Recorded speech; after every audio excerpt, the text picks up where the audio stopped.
Stop worrying about homework and start learning with confidence. This is Ask Learn. Complete help for every subject. Like, share, subscribe for daily learning videos.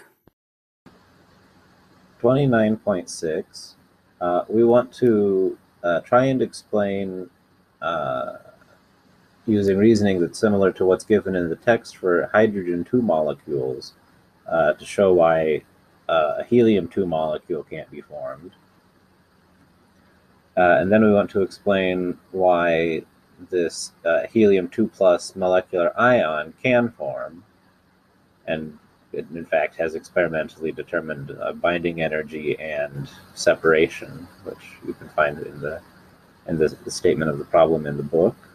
It doesn't really have a whole lot to do with what we're doing here. So the neutral helium atom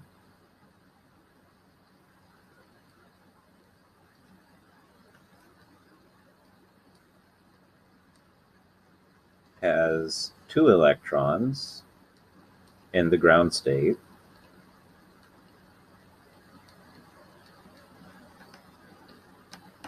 So for the quantum numbers relating to the energy for both of them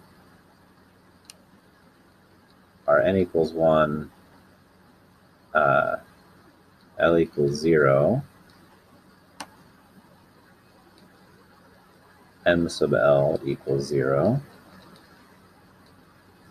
And so because electrons are fermions, then they have to have opposite spins because you can't have 2 of them with the same quantum numbers.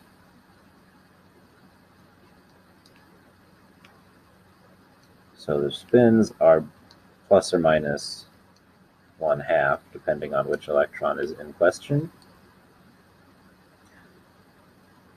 So if we try to form a covalent bond here,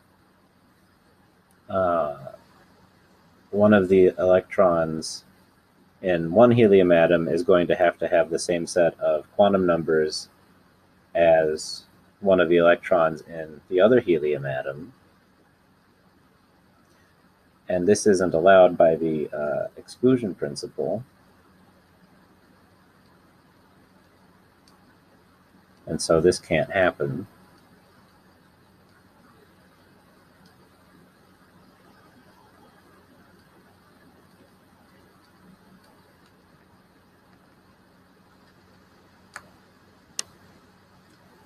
Now a helium 2 ion